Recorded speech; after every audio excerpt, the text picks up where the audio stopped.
मैं उस देश की नागरिक हूँ जहाँ अपने भूगोल से पहले इस ब्रह्मांड का भूगोल समझ आया था। आदरणीय मुख्य अतिथिगण, जूरी सदस्य, उपस्थित सभी अध्यापकगण तथा अन्य जन और मेरे प्रिय भाइयों और बहनों, सबसे पहले आप सभी को मेरी ओर से हार्दिक अभिनंदन, नमस्कार, आदाब, सत श्री अकाल और गुड आफ्टरनून।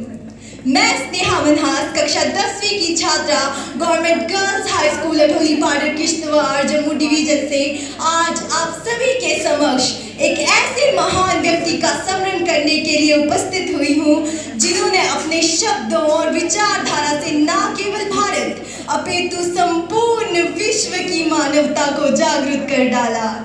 स्वामी विवेकानंद। स्वामी विवेकानंद, जिनका जन्म 1863 ईस्वी में हुआ, वह एक अद्वितीय आत्मा थे। उन्होंने भारतीय धर्म और संस्कृति का एक अद्भुत प्रतिनिधित्व कर डाला।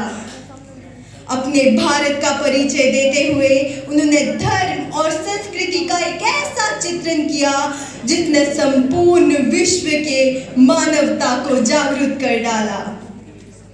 उनके शब्दों में वह जादू था जिसने लाखों युवाओं को अपने भीतर की ऊर्जा पहचानने के लिए मजबूर कर दिया। स्वामी विवेकानंद का कहना था कि उठो, जागो, तब तक मत रुको जब तक लक्ष्य की प्राप्ति ना हो जाए।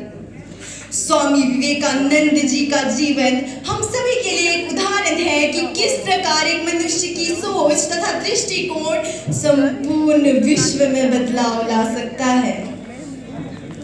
तो आइए बनारसी विवेकानंद जी के इन आदर्शों को हम सभी अपने जीवन में उतारें और एक ऐसा समाज बनाने की स्थापना करें जहां पर प्रत्येक व्यक्ति की गरिमा का सम्मान हो, हर किसी को समानता, सम्मान, अधिकार और प्रेम की प्राप्ति हो। इन्हीं शब्दों पर मैं अपने देश के बारे में कुछ कहना चाहूंगी कि जब ये दुनिया अपने भूगोल को खोज रही थी, हमने ब्रह्मांड खोज डाला था। जब ये दुनिया अपना भूगोल खोज रही थी, हमने ब्रह्मांड खोज डाला था। दुनिया 1, 2, 3 में लगी थी, हमने शून्य ही ढूंढ डाला था। गुरुकुल से लेके नालंदा तक शिला बनाई, गुरुकुल से लेके नालंदा तक शिला बनाई, हमने शिक्षा की नींव डाली थी। गुरुकुल से लेकर नालंदा तक शिला बनाई, हमने शिक्षा की नींव डाली थी। स्वामी विवेकानंद जी इसी मिट्टी के लाल थे जिनसे दुनिया ने शांति सीखी थी, दुनिया ने शांति सीखी थी। भारत का इंफ्रास्ट्रक्चर कुछ कमजोर है, भारत का इंफ्रास्ट्रक्चर कुछ कमजोर है, ये हमारे लिए ताना था। पर दोस्तों, याद दिलाइए इन लोगों को कि त्रेता युग में भी सेतु हमने ही बना डाला था, हमने ही बना डाला था। अंत में मैं अपने देश के लिए कुछ और शब्द कहना चाहूंगी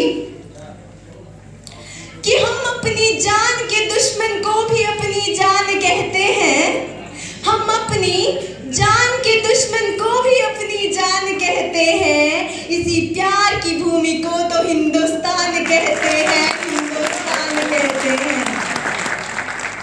धन्यवाद, आप सभी का दिन शुभ हो। इसी के साथ मैं आपसे विदा लेना चाहती हूँ। धन्यवाद।